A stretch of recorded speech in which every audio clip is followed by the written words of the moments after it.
Hi everyone, my name is Stephen Reddy and I'm with Burnaby Minor Hockey Association. And my kids and I have been in the association for about 7 years now. And I'm going to teach you a little bit about scorekeeping, timekeeping, as well as playing the music at all of our arenas.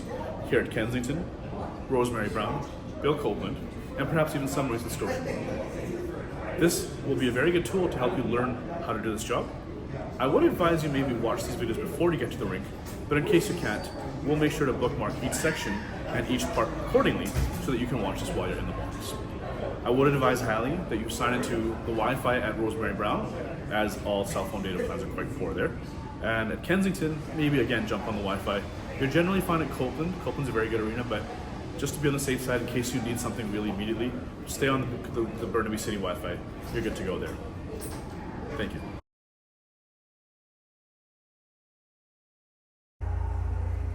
Hello and welcome to Kensington Arena. This is your score clock, model code 871. The on switch again to your right side. Click it on and you should see the screen come on, letting you know a little bit about itself. Ignore the low bat. And here we are, we can see that I am your Nevco MPC.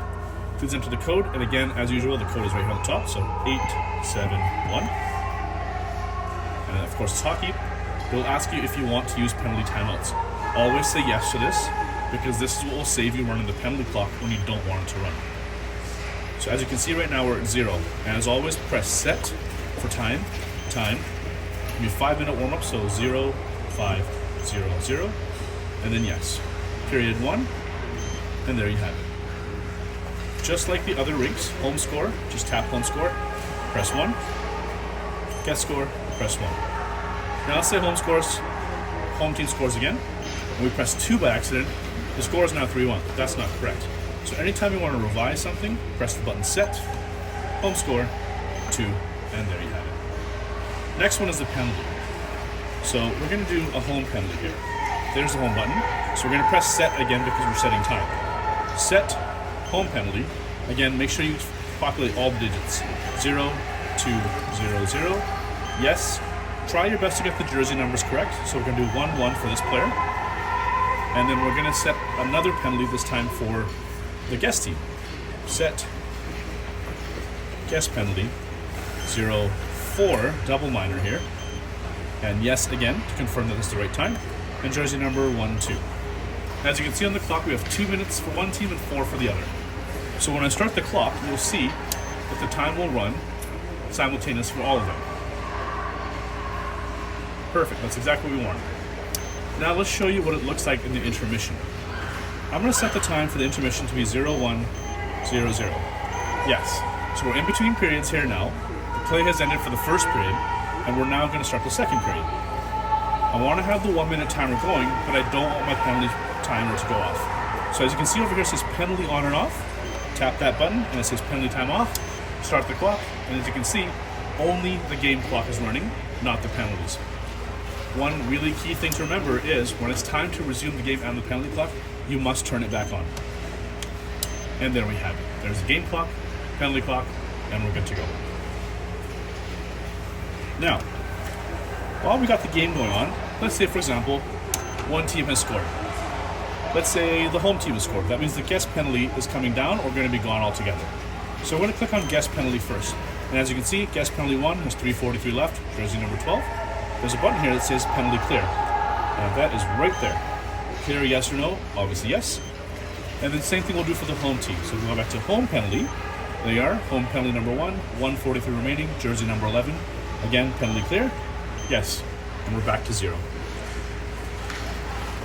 Myself, when I get to a rink, I like to actually just check to see if the clock's working and all the lights are working properly.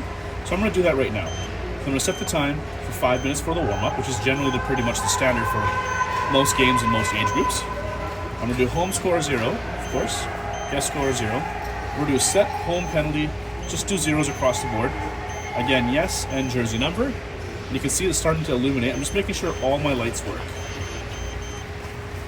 For the most part, this is more just because it looks really cool, but it might be helpful to know if there's any numbers you need to avoid, perhaps, or any spots you might need to avoid on the score clock. Again, set guest penalty, 0, 0, 0, 0. And one more, again, don't forget those 4 just need to be populated. Yes, and player number 1, 2. And there we have it. So it seems like the entire clock is working perfectly. Great. And as soon as you start it, all the penalties disappear because they're all at 0 seconds. All right, so this trigger will be held at most rinks. Sometimes we don't have it, but for the most part, you'll have this. There we go, off right there and on. Essentially, you want to go opposite of what it is to see if it matches with the clock. This little button here at the bottom is a horn. You can kind of see it right there, that button right there. I'm not going to press right now because I don't want to disrupt what's happening on the ice, but it's a very good signal to let the teams know to get on the ice because the refs are ready to go. It is also something you might want to press in case you've made an error with the score clock and you need the ref to not drop the puck and resume play. Oftentimes I've used this technique if I've had trouble entering a penalty or even getting the goals or something else right on the score sheet. It's a good way to sort of buy yourself time in case you're new to scorekeeping or even the clock as well. The one thing you must remember is that as the scorekeeper and the timekeeper has the most power over the game resuming. So if you need a little bit extra time with your scorekeeper to enter the proper jersey number, the proper penalty, the proper timing, perfect. That means you as a timekeeper can take an extra second or two to enter that penalty on there. So right now, I've got the clock stopped. Player just got a penalty, 2 minutes. I'm gonna do this, I'm gonna say yes, I'm gonna enter the first jersey number. Now my scorekeeper beside me is making sure the sheet is all good, and then when I press the next jersey number, that's when the clock comes up. And there we go. So again, on and off. Now penalty timer off. Remember, that's actually a really important thing to know. And then make sure you turn it back on, otherwise it'll never come back on. And then finally, if you need the ref's attention, or even just the team's attention in the dressing rooms pre-game, press the horn right here in the middle. Right there. Thank you.